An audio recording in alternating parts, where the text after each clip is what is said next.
Hello students, welcome you all in our Periwinkle 555 YouTube channel. तो आज हम बात करेंगे क्लास 10th के साइंस पेपर 1 के लेसन नंबर 8 के बारे में, that is metallurgy.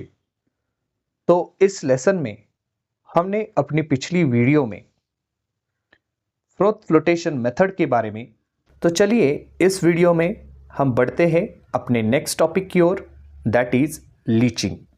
So leaching जो है वो क्या है और कौन से मेटल के लिए लीचिंग की प्रोसेस ज़रूरी होती है, ये आज हम जानेंगे। इसके ऊपर आपको एग्ज़ाम में क्वेश्चन आता है, write a note on leaching. तो चलिए देखते हैं क्या है leaching. The first step in the extraction of metal aluminium, gold and silver from their ores is the method of leaching.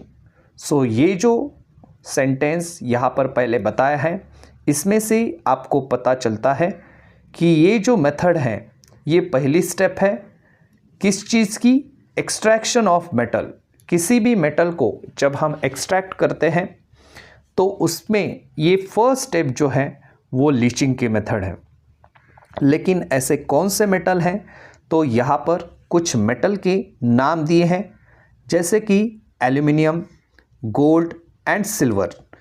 In metal का अगर हमें एक्सट्रैक्शन करना है तो उनमें हमें फर्स्ट स्टेप जो है उसकी लीचिंग ही रहने वाली है। सो लीचिंग मेथड जो है उसमें फर्स्ट स्टेप होगी। In this method the ore is soaked in a certain solution for a long time.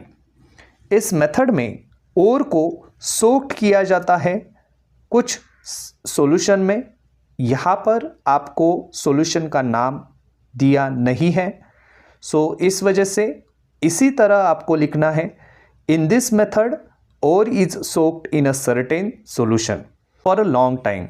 इस मेथड में ओर को हमें सोक करना पड़ता है कुछ सॉल्यूशन में लॉन्ग टाइम के लिए, ज़्यादा देर तक ओर को वहाँ पर सॉल्यूशन में भिगो कर रखना है। The ore is dissolved in that solution due to specific chemical reaction. और जो ओर है वो उस सॉल्यूशन के साथ रिएक्ट होता है और इस वजह से वो ओर उस सॉल्यूशन में क्या होगा, डिजॉल्व होगा। The gang however does not react and therefore does not dissolve in that solution। लेकिन जो गैंग है, गैंग के पार्टिकल्स हैं जैसे कि सैंड, रॉकी सब्सटेंस, सॉइल, ये उस सॉल्यूशन के साथ रिएक्ट नहीं होते। So it does not dissolve in that solution. इस वजह से वो पार्टिकल्स जो है, वो गैंग जो है, उस सॉल्यूशन में डिजॉल्व नहीं होगा। So it can be separated, और इस वजह से उस गैंग को हम इजीली सेपरेट कर सकते हैं। For example, concentration of bauxite, the aluminium ore is done by leaching method. जब हम बॉक्साइट का कॉन्सेंट्रेशन करते हैं, जिसका ओर जो है एल्यूमिनियम ओर, उससे सेपरेट करने के लिए, तब उस प्रोसेस में हमें लीचिंग मेथड का यूज करना पड़ता है।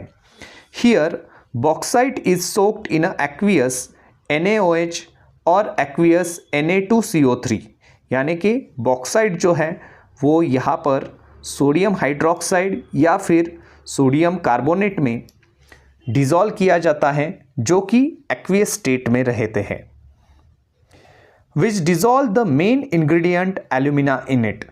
तो ये दोनों जो हैं, that is sodium hydroxide and Na2CO3 sodium carbonate, तो वो क्या करते हैं, वो उसमें से बॉक्साइट से एल्यूमिना जितना है, एल्यूमिनियम का जितना पार्ट है, उसको डिज़ोल्व करते हैं, जो कि मेन इंग्रेडिएंट है।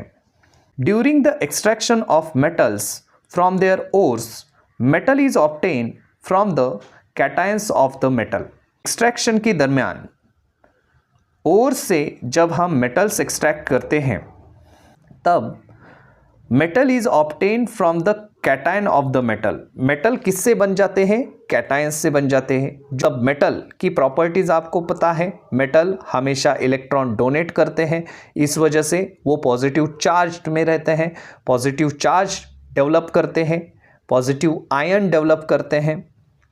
मेटल हमेशा इलेक्ट्रॉन डोनेट करते हैं, इस वजह से वो पॉजिटिवली चार्ज्ड आयन जो है वो प्रोड्यूस करते हैं, सो जिन्हें हम कैटायन कहते हैं। इस वजह से मेटल जो है वो obtain from cation of the metal, ऐसा यहाँ पर कहा गया है। In this process the metal cation is to be reduced. इस मेथड में मेटल कैटायन का रिडक्शन किया जाता है। How to bring about the reduction depends upon the reactivity of metal. अभी ये रिडक्शन प्रोसेस किस तरह से होगी ये डिपेंड करता है उस मेटल की रिएक्टिविटी पर। सो मेटल जो है वो कितना रिएक्टिव है, क्योंकि हर कोई मेटल एक जैसा नहीं होता। हर किसी मेटल की रिएक्टिविटी की कैपेसिटी जो है या फिर रिएक्टिविटी जो है वो एक जैसी नहीं होती। We have already learned about the reactivity series of metal. जैसे कि हमने ऑलरेडी रिएक्टिविटी सीरीज में देखा है कि सभी मेटल्स एक तरह से रिएक्ट नहीं होते या फिर एक किसी सब्सटेंस के साथ भी रिएक्ट नहीं होते। इस तरह से हर एक मेटल जो है उसकी रिएक्टिविटी जो है वो अलग अलग रहती है। तो चलिए यहाँ पर डू यू नो में कुछ इन्फॉर्मेशन आपको दी है, चलिए पढ़ते हैं। Water does not stick to the colocasia leaves. Colocasia के लीव्स को वाटर जो है वो स्टिक नहीं होता। Similarly water does not stick to the wax. इसी तरह वाटर जो है वो वैक्स के साथ भी स्टिक नहीं होता। On the other hand common salt और सोप जो इससे बना हुआ होता है, कॉमन सॉल्ट या फिर soap stick to water, that is they get wetted by the water. दूसरी तरफ अगर हम देखते हैं कॉमन सॉल्ट जो है या फिर सोप है वो पानी के साथ वेट होता है। तो ये जो है ये इन्फॉर्मेशन आपको यहाँ पर बताई है। तो इस तरह से हमने इस वीडियो में लीचिंग के बारे में इन्फॉर्मेशन ली। एग्ज़ाम में आपको ये क्वेश्चन 2 मार्क के लिए नोट के लिए पूछा जाता है, write a note on leaching. तो उस वक्त आपको ये लीचिंग के बारे में इन्फॉर्मेशन लिखनी है और उसके साथ आपको ये जो बॉक्साइट का एग्ज़ाम्पल आपके टेक्स्ट बुक में दिया है ये एग्ज़ाम्पल भी वहाँ पर मेंशन करना है। तो इस तरह से इस वीडियो में हमने लीचिंग के बारे में इन्फॉर्मेशन ली। तो चलिए मिलते हैं अपने नेक्स्ट वीडियो में। तब तक के लिए चैनल को देखते रहिए, सीखते रहिए और अगर हमारे चैनल पर आप पहली बार आए हैं तो चैनल को सब्सक्राइब कीजिए और बेल नोटिफिकेशन को प्रेस करना ना भूलें। धन्यवाद।